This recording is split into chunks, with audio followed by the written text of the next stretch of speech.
Hello, beautiful people. Hope everybody's having a great day today. I am, because of these. Wow. The A-Foo Performer 8.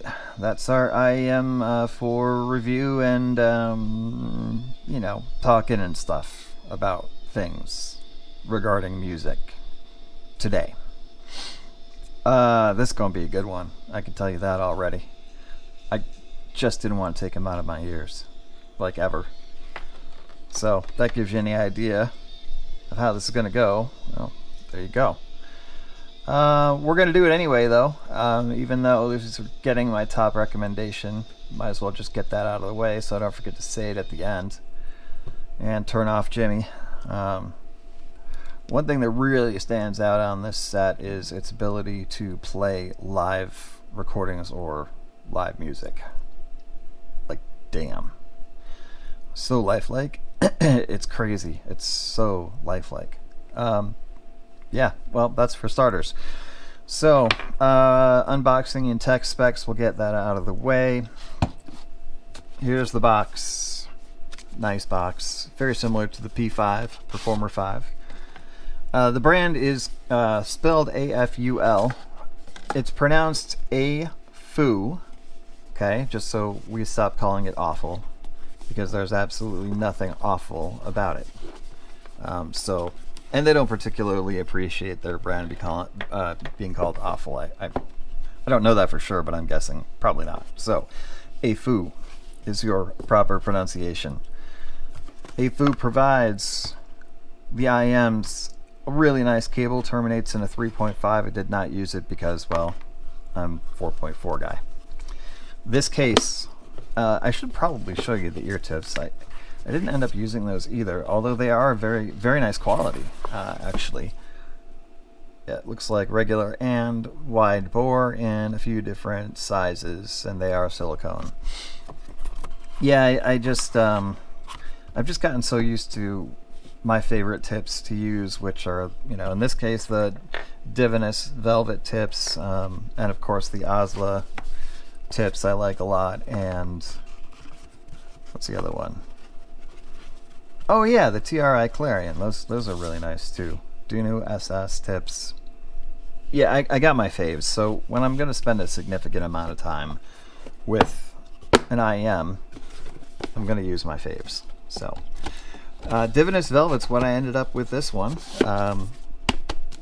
Just like the seal, I liked the sound, I liked pretty much everything about it. So, tech specs are on the back. I love it when they do that. Most do, and there's no graph on the back here, which I also appreciate, and I'll say why in a minute.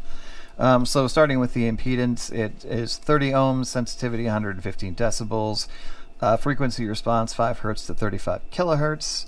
It's one dynamic driver and 7 balanced armature drivers, and what they call RCL, net frequency division technology, 3D pressure balance technology, and micro resonator technology, and that has to do with the BAs that are implemented, and I believe how they are implemented. So a lot of science involved in this set, and it definitely comes through in the performance. Oh, look! It's Sunny. Hi, Sunny. Anyway, I used to have a cat named Sunny, and he was the bomb as well, so like having Sunny on the desk. Odessa likes it too. The cable that I used on these was actually the Juzear clear cable, and this is something that I'm just noting. It came with the clear, the set that I didn't like and gave away. But the cable is outstanding. I've not experienced, I don't think, a better stock cable.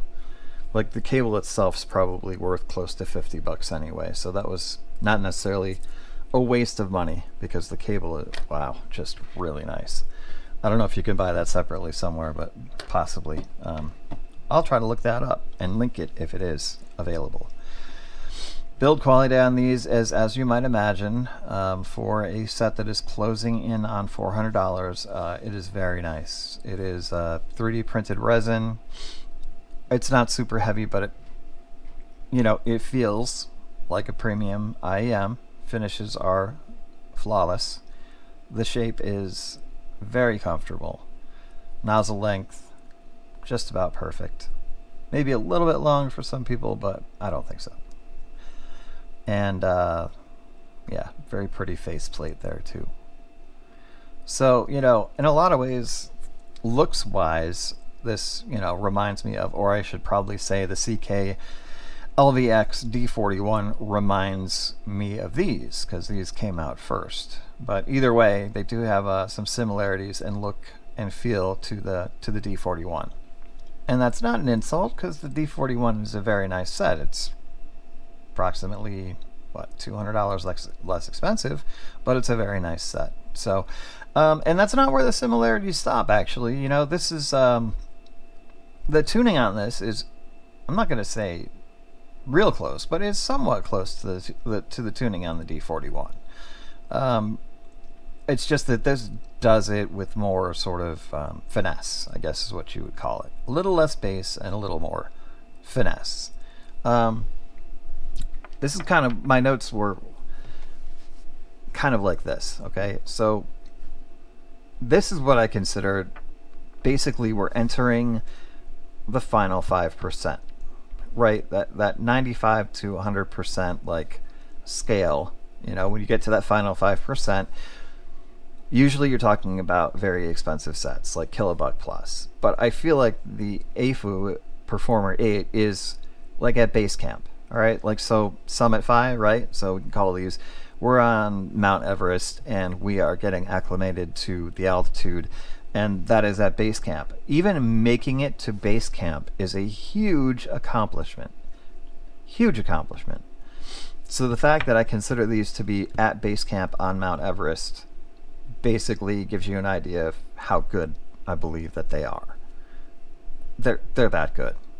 Now the next, rungs of the ladder, whether it's, the Camp 4 or Camp 3 or the Hillary Step or whatever it is going up that mountain, yeah, it's going to get harder and more expensive to get further up the mountain. I understand that, but these guys definitely are getting close to the summit. For 380-ish, I think 370, 380. I consider these to be a good value, and I've always kind of held this belief that good value doesn't necessarily mean cheap. It just means that whatever product we're talking about is well worth the price that is being charged for it, and then some.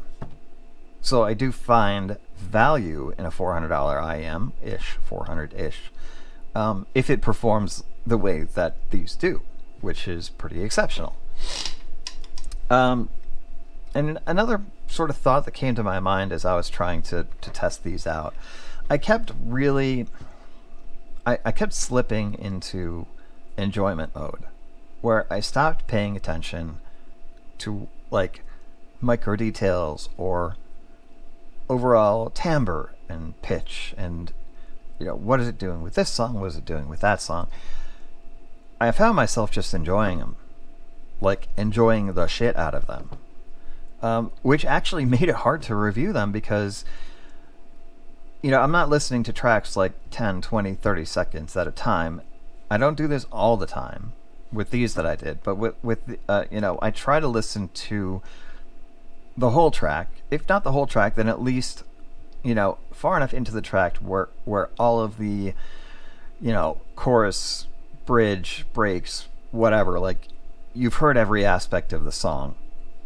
Then you can move on. These, I just didn't want to move on. I just wanted to keep listening to the whole track. Just because I thought maybe they're going to pick something else out that I haven't heard before. Which these did. Quite a few times, as a matter of fact. Talking to one of my friends, one of the channel supporters, Sforzable, these are actually his. He sent these to me on loan so I could review them, which is amazing. Thanks, dude. We were talking about how certain IEMs, and these are few and far between, give you that 3D imaging feel. Like truly immersive, Like I've had other IEMs that I felt like were immersive in sound, but not necessarily 3D in sound. These, like, they're so 3D they're like trippy. Like if you listen to a track like Gooey by Glass Animals, it's really just all around your head.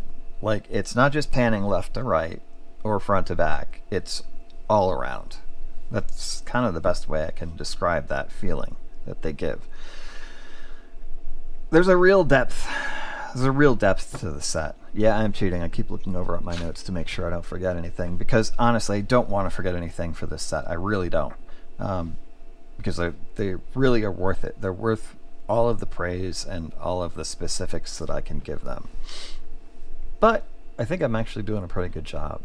Oh yeah, I picked up, especially in Chocolate Chip Trip by Tool, harmonics off of drum sets. Really interesting, like to hear those, overtones and underpinnings and all of that stuff, like, because drum sets resonate. Like they have to, It's not just about the drum strike on the tom or the snare or the bass. It's they resonate. So also why tuning of a drum set is so freaking important. Anyway, that's another subject altogether. But good drummers that are paying attention tune their sets really, really well, so that those resonances sound equally as good as the strikes do.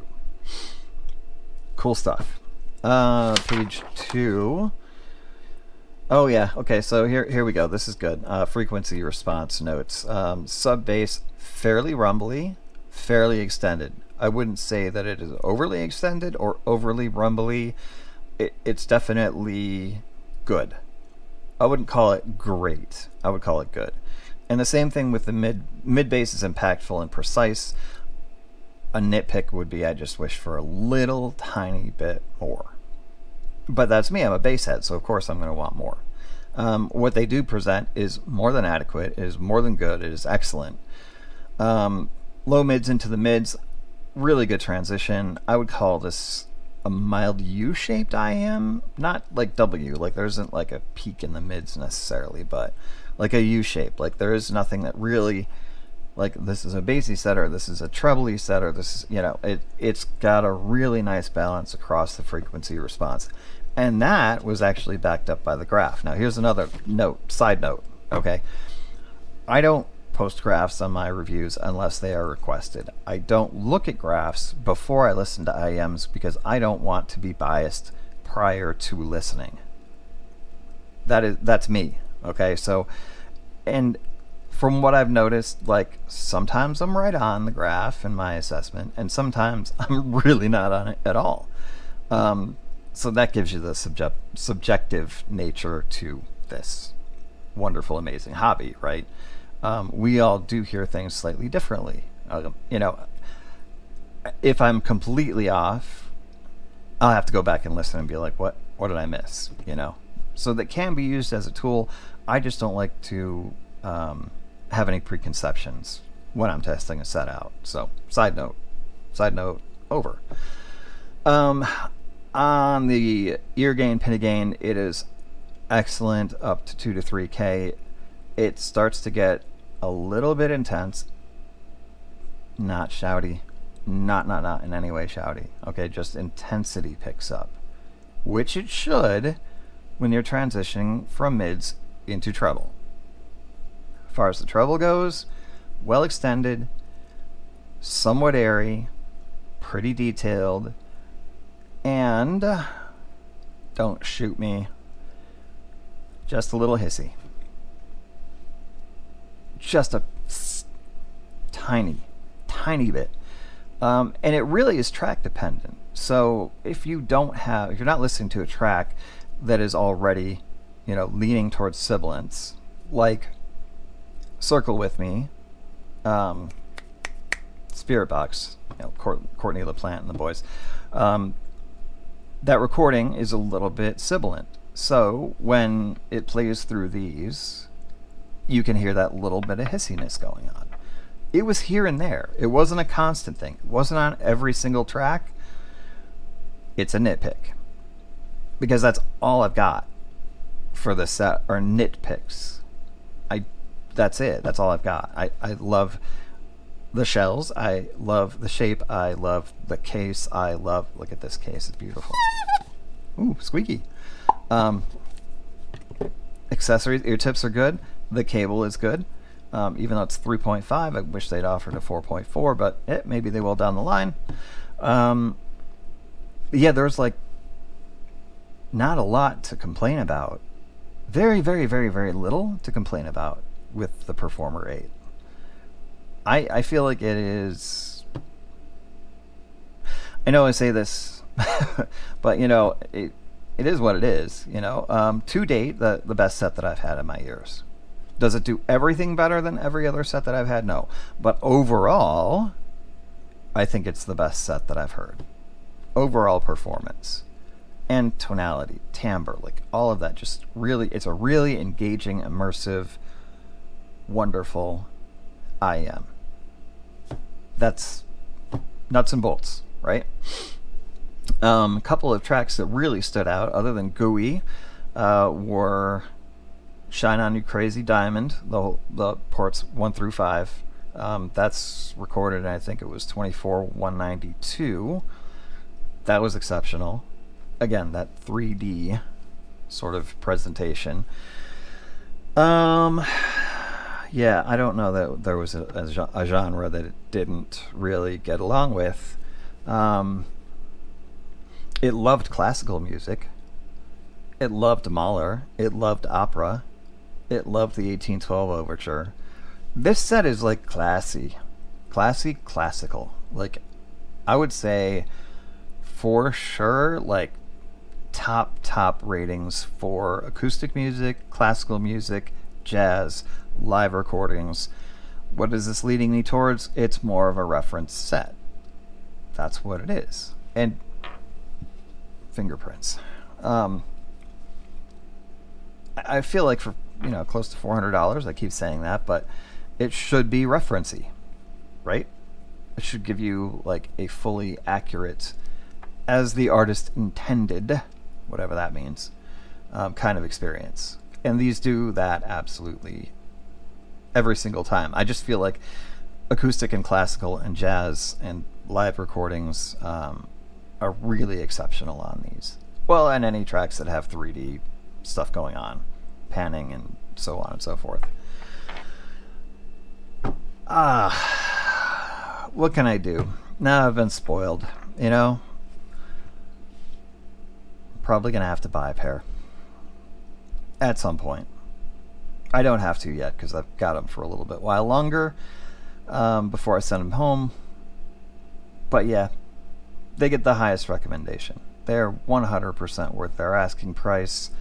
If you can get them for less during sales cycles, by all means, you know. But don't hesitate at full price. Not that we should ever pay full price. But they're worth it. They're 100% worth it. I am just amazed. Metal rating on these, as I now am including that, is a solid 8.5 out of 10. I do feel like the slightly toned down quintet handles the most intense metal a little bit better. But do these handle most of it really well? Yes, they do. And do they clean up some of the more congested tracks like Demon King from Brand of Sacrifice? Yes, they do. So, you know, they play metal really well. So yeah, I'd give them 8.5 out of 10 on that. I think that's all I got for you today, guys. This has been a real pleasure. Thank you again to Svorzable for the loaner, and maybe I'll give him back to you. I don't know. I'm just kidding. Yeah, that's it. More reviews coming. I've got lots of sets to go through. Hope you guys are enjoying the channel. Thank you so much for your support, for your interactions, your comments, your subscriptions, your likes, all of that good stuff. We're trending in the right direction here, and I couldn't be happier with it. So for now, love y'all. Nothing but peace to you. We'll see ya.